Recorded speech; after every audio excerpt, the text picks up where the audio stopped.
तो देश का सबसे बड़ा प्रदेश उत्तर प्रदेश, लगभग 25 करोड़ की आबादी, और ऐसे में वहां का बजट आता है ऐतिहासिक बजट, क्योंकि सबसे बड़े बजट के तौर पर कहा जा रहा है और ये अपने आप में बेहद महत्वपूर्ण। लेकिन बजट के तमाम प्रावधान क्या है, क्या बड़ी बातें रखी गई हैं इस बजट में, हम उसका जिक्र करते हैं, सिलसिलेवार तरीके से बताते हैं, क्योंकि ये यूपी के आत्मनिर्भर होते यूपी का बजट है। तो इस लिहाज से यूपी का आत्मनिर्भर बजट है। बुनियादी ढांचे पर सबसे ज्यादा फोकस नजर आ रहा है। आपको पीछे एक्सप्रेसवे की तस्वीरें भी दिखाई पड़ रही है। पूर्वांचल एक्सप्रेसवे और बुंदेलखंड एक्सप्रेसवे में 6 स्थानों पर औद्योगिक निर्माण संकुल बनाने का प्रावधान किया गया है इस बार के बजट में, यानी कि उसके दोनों तरफ कई प्रकार की आर्थिक गतिविधियों को आगे बढ़ाया जाएगा।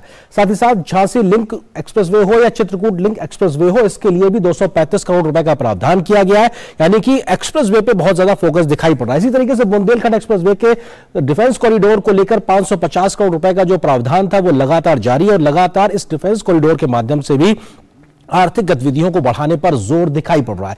साथ ही साथ गोरखपुर लिंक एक्सप्रेसवे के दोनों तरफ औद्योगिक गलियारे के लिए 200 करोड़ रुपए का प्रावधान रखा गया है। यह अपने आप में दिखाता है कि किस तरीके से लगातार फोकस दिखाई पड़ रहा है।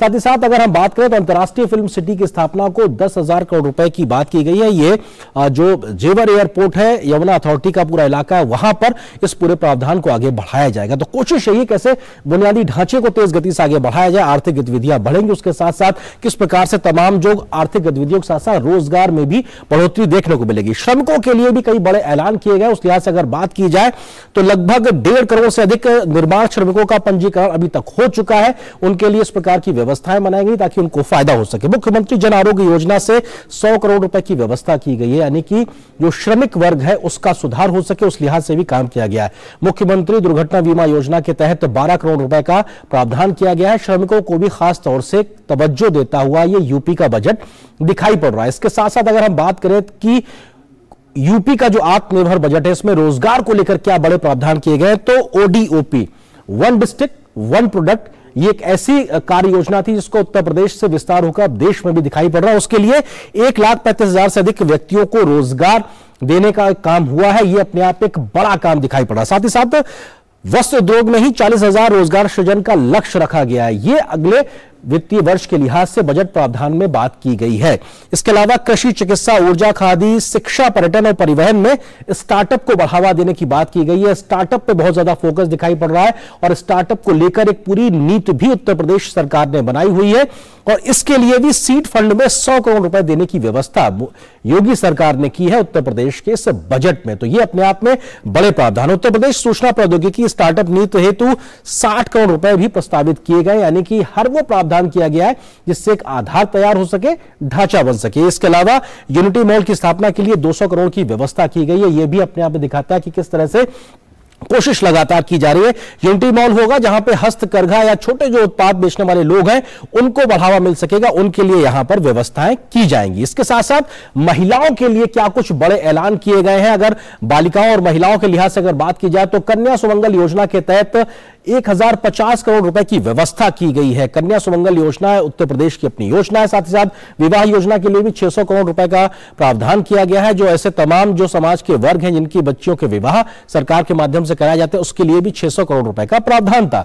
विधवाओं के लिए भी 4,000 करोड़ रुपए से ज्यादा की स्वीकृति इस बार के मेगा बजट में दी गई है। साथ ही साथ 3 महिला पीएसी बटालियन भी बनेंगी, यानी कि महिलाओं के सशक्तिकरण के लिहाज से भी लगातार योगी सरकार काम करती नजर आ रही है। 3 बटालियन बनाना अपने आप में दिखाता है कि महिलाओं की शक्ति पे भरोसा है। लेकिन किसानों पर भी फोकस दिखाई पड़ रहा है। नेचुरल फार्मिंग के लिए 113 करोड़ 52 लाख रुपए का प्रावधान किया गया, क्योंकि मोदी सरकार का भी फोकस कहीं ना कहीं प्राकृतिक खेती पे है। यूपी भी उसी तर्ज पे आगे बढ़ रहा है, उस लिहाज से काम किया जा रहा है। निजी नलकूप की रियायत दरों पर बिजली देने के लिए भी लगभग 2,000 करोड़ रुपए का प्रावधान किया गया है। यह अपने आप एक पर्याप्त संख्या के आधार पर कोशिश की गई है। राष्ट्रीय कृषि विकास योजना के तहत भी लगभग 1,000 करोड़ रुपए का प्रावधान किया गया, यानी किसी कृषि को कैसे विकास के माध्यम से आगे बढ़ाया जाए, पूरे उत्तर प्रदेश में उस दिशा में तमाम काम कैसे किया जाए। नेशनल क्रॉप इंश्योरेंस योजना के तहत भी 753 करोड़ रुपए का प्रावधान किया गया है, और जो किसानों की जो उपज खराब हो जाती थी उसका मुआवजा कैसे मिले, उसके लिए इस प्रकार का पैसे का इस्तेमाल होगा। यूपी मिलेट्स पुनरुद्धार कार्यक्रम के तहत भी 55 करोड़ रुपए का प्रावधान किया गया, क्योंकि जो मोटा अनाज है उस पर बहुत फोकस है और उसके लिए यूपी भी काम करता दिखाई पड़ रहा है। तो वहीं पंडित दीनदयाल उपाध्याय किसान समृद्धि योजना के लिए भी 102 करोड़ रुपए की व्यवस्था की गई, यानी किसानों के लिए भी बहुत कुछ है। साथ साथ दुग्ध उत्पादन प्रोत्साहन की नीति के लिए भी 25 करोड़ रुपए है और इसके अलावा कई अन्य मदों में भी पैसे दिए गए ताकि दुग्ध डेयरी उत्पादन पे भी खासा फोकस दिखाई पड़ रहा है। जल जीवन मिशन की अगर हम बात करें, क्योंकि हर घर तक बुनियादी सुविधाएं पहुंच सके उसका भी ध्यान बखूबी रखने की कोशिश की गई है और लगभग 25,000 करोड़ रुपए से ज्यादा का प्रावधान जल जीवन मिशन के माध्यम से किया गया है। यह अपने आप में एक भारी भरकम बजट है। हर घर तक नल से जल पहुंचाने की कोशिश है। प्रदेश के सभी लगभग 2.25 करोड़ घरों में नल से जल का लक्ष्य रखा गया है इस अगले आने वाले वित्तीय वर्ष के लिहाज से, ताकि हर एक को पानी मिल सके। राज्य की 188 जल परियोजनाओं को भी 455 करोड़ रुपए का प्रावधान किया गया है जो पहले से चल रही है, जिनको तय लक्ष्य पे खत्म करने की बात की जा रही है। हर जिले में मेडिकल कॉलेज बने, क्योंकि स्वास्थ्य पर भी फोकस है। हर जिले में मेडिकल कॉलेज बने, उस पर भी काम चल रहा है। 45 मेडिकल कॉलेज अभी तक बन चुके हैं उत्तर प्रदेश में।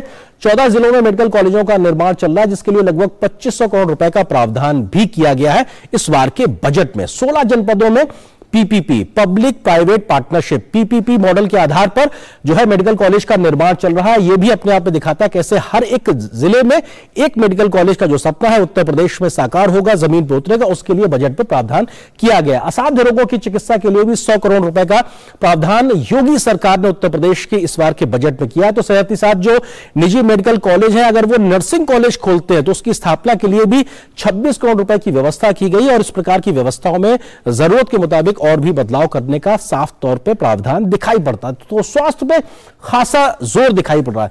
नेशनल रूरल हेल्थ मिशन के लिए भी लगभग 12,500 करोड़ रुपए प्रस्तावित किए गए, क्योंकि नेशनल रूरल हेल्थ मिशन यानी ग्रामीण भारत तक स्वास्थ्य का ढांचा कैसे मजबूत हो, लोगों को स्वास्थ्य सुविधाएं मिल सके, उस पर खासा फोकस इस बार के बजट में। आत्मनिर्भर स्वस्थ भारत योजना के तहत भी 1655 करोड़ रुपए का प्रावधान किया गया है, यानी कि उत्तर प्रदेश को आत्मनिर्भर बनाना है स्वास्थ्य के मोर्चे पर भी, तो उसका भी प्रावधान। साथ ही साथ जो स्वास्थ्य का ढांचा है, यानी अस्पताल है, बुनियादी ढांचे की जरूरत है, जो इक्विपमेंट्स है, उसको पूरा करने के लिए भी 1500 करोड़ रुपए से ज्यादा का प्रस्ताव इस बार के बजट में किया गया है, यानी कि एक बड़ा आधार देता हुआ साफ तौर पे दिखाई पड़ रहा है स्वास्थ्य के मोर्चे के लिहाज से अगर हम बात करें।